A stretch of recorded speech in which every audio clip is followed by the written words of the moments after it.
Hello दोस्तों, कैसे हैं आप सब। आई होप आप सभी अच्छे होंगे और अपने अपने कार्यों में व्यस्त होंगे और आशा करती हूँ कि सभी लोग स्वस्थ भी होंगे। तो आज मैं आपके सामने लेकर आई हूँ बाज और मुर्गी की कहानी। ये कहानी हमें बताती है कि हमें किस तरह से अपने जीवन में संघर्ष करके आगे बढ़ना चाहिए।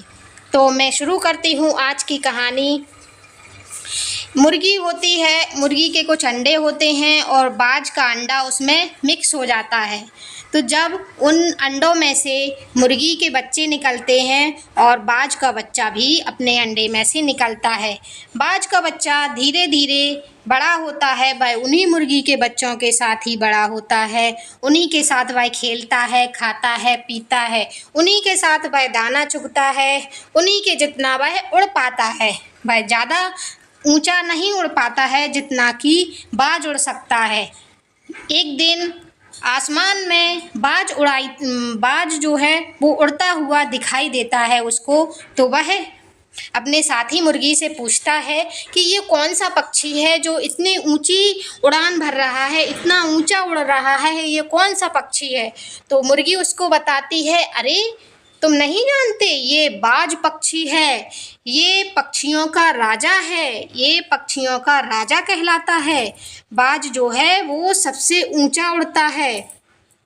अपन तो मुर्गी हैं, अपन थोड़ी ना इतने ऊंचे उड़ सकते हैं। तो वो भी बच्चा जो है बाज का, वो अपने आप को मुर्गी ही समझ लेता है और वह सोचता है कि हाँ, मैं तो मुर्गी का बच्चा हूँ, मैं थोड़ी ना इतने ऊंचे उड़ सकता हूँ। और फिर वह हार मानकर बैठ जाता है और वह मुर्गी की तरह ही अपना जीवन जीता है।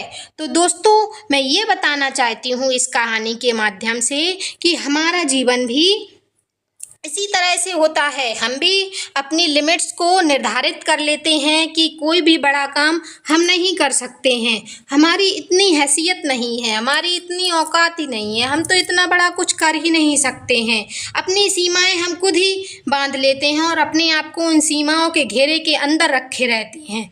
तो इसलिए हमें बड़ा सोचना चाहिए। हमारी लिमिट्स जो हैं वो अनलिमिटेड हैं। हम जितना बड़ा सोचेंगे उतना बड़ा कार्य अपने जीवन में कर पाएंगे। तो इसलिए कभी भी संघर्षों से डरना नहीं चाहिए। जो बाज का जीवन होता है वो 70 वर्षों का होता है और 40 साल की उम्र में ही उसकी जो चोंच है वो टेढ़ी हो जाती है। उसकी जो चोंच टेढ़ी हो जाती है तो उसको शिकार करने में बहुत दिक्कत होती है। अब उसके पास केवल 2 ही रास्ते बचते हैं, या तो वो उस चोंच के साथ ही अपने बाकी के 30 साल जिए, या फिर वो अपनी चोंच को रगड़कर उसको नया करके अपना नया अच्छा सुखी जीवन जिए। तो वह दर्दनाक जो रास्ता है वही चुनता है और वह पत्थर पर रगड़ कर अपनी चोंच को घिस लेता है और फिर उसकी नई चोंच आने लगती है और उसके जो पंख हैं वो भी पुराने और भारी हो जाते हैं। इसकी वजह से वह ज़्यादा ऊंची उड़ान नहीं भर पाता है। तो फिर वह क्या करता है, 40 साल की उम्र के बाद अपने पंखों को नोचने लगता है और एक एक करके अपने पंख निकालने लगता है, जिससे उसके नए पंख आने लगते हैं। और फिर बकाया कि वो 30 साल जब उसके नए पंख आ जाते हैं तो फिर वह फिर से एक नया अपना जीवन शुरू करता है और फिर से उड़ता है। तो मैं यही कहना चाहती हूँ कि हमें भी हर समय हर क्षण प्रयासरत रहना चाहिए और अपने संघर्ष को कायम रखना चाहिए। यदि हम अपने संघर्ष को कायम रखेंगे तो जरूर निश्चित ही हमारे जीवन में हम नई ऊंचाइयों को छुएंगे। और हमें कभी भी संघर्ष से घबराना नहीं चाहिए। इसलिए एक कहावत भी कही गई है कि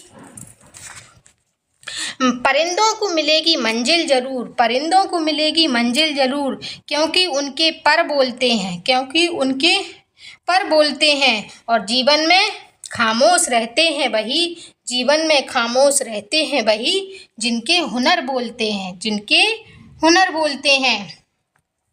और ये जो पक्षी है बाज पक्षी, ये बहुत ही, इसका जीवन जो है वो बहुत ज़्यादा ही संघर्षशाली होता है। तो हमें अपने संघर्षों से कभी भी घबराना नहीं चाहिए। हमें ये कभी नहीं सोचना चाहिए कि मेरे जीवन में तो बहुत संघर्ष है, मैं तो अब हार चुका हूँ, मैं थक चुका हूँ।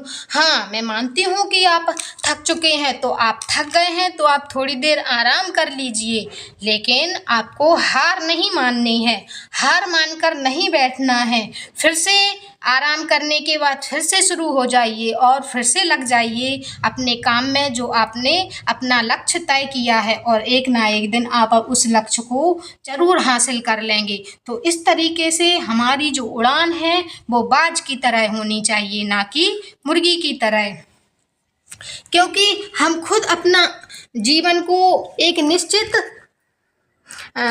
जो हमारी जो निश्चित सीमाएं हैं उनमें बांध लेते हैं और इतने अच्छे अवसर को गवा देते हैं। जो अवसर हमें, ये जो जीवन है, ये जो ज़िंदगी है, ये बार बार नहीं मिलेगी।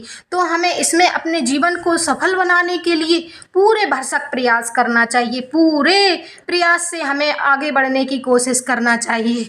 और एक और लाइनें भी किसी ने कही हैं कि यदि हम किसी चीज़ को बड़ी शिद्दत से चाहें तो पूरी कायनात उसे हमसे मिलाने की कोशिश में लग जाती है।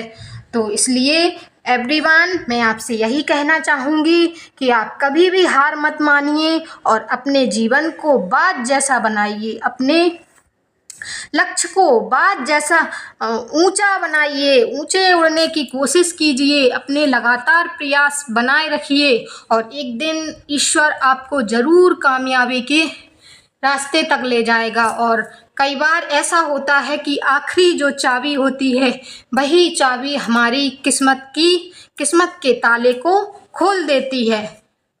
Thanks for watching.